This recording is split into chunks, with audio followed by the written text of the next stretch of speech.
Today's read aloud is called The Littlest Reindeer.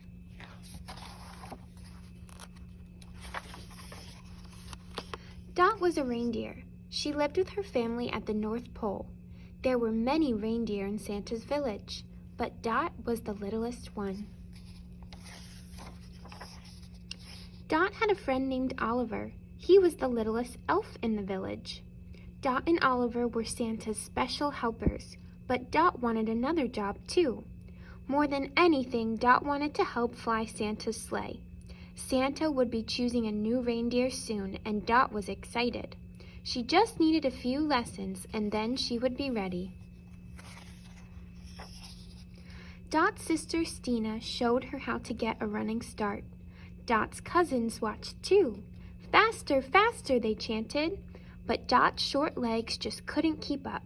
I bet Carl can help, Stina said comfortingly. Then Dot's brother Carl showed her how to make the first leap into the air. It's called the takeoff, he said. Okay, now you try, Carl told Dot. Dot tried with all her might to jump in the air. Carl laughed. Very funny, Dot. Now really jump this time. That was it, Dot whispered. Oh, Carl said. Well, maybe Grandpa has some suggestions. Dot's grandpa was in the stable. I need help jumping, she told him. I know exactly what to do, he said. Dot's grandpa showed her how to jump from the stable loft and fly. Kick, kick, kick, he shouted. But when Dot tried to jump off the platform, she sank right into a big hay pile below. Dot's grandpa pulled her out. Why don't you go talk to your mama? Dot's mama was at the supply store. She was picking up a new harness made especially for Dot. But when Dot tried it on, the harness slipped right off. We can fix it, Dot's mama said. But Dot shook her head. I'm too little. I can't run. I can't jump.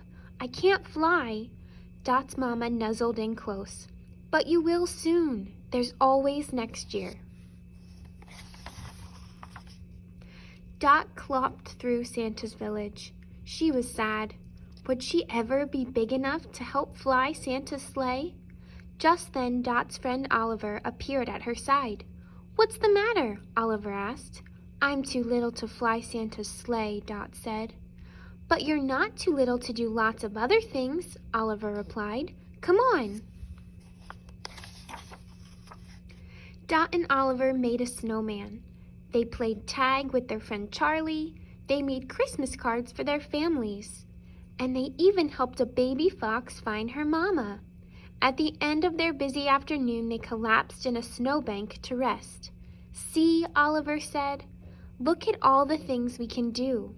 Dot smiled. She felt better already.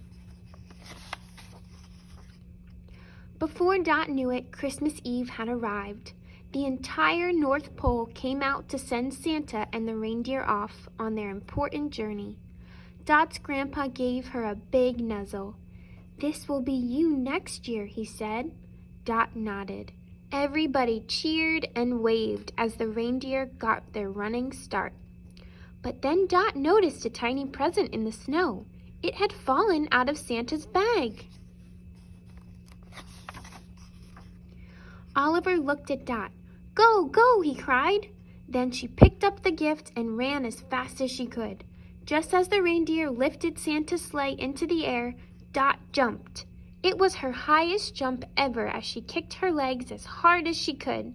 Suddenly, she was flying. She leaped right into the sleigh. Santa smiled. Well done, Dot. When Dot returned to the North Pole early the next morning with Santa and the other reindeer, the whole village was waiting. Everyone surrounded Dot with hugs and cheers. I knew you could do it, Oliver cried. Dot finally found a way to help Santa and his sleigh. Sometimes little is the perfect size after all. But even better, having a friend by your side makes anything possible.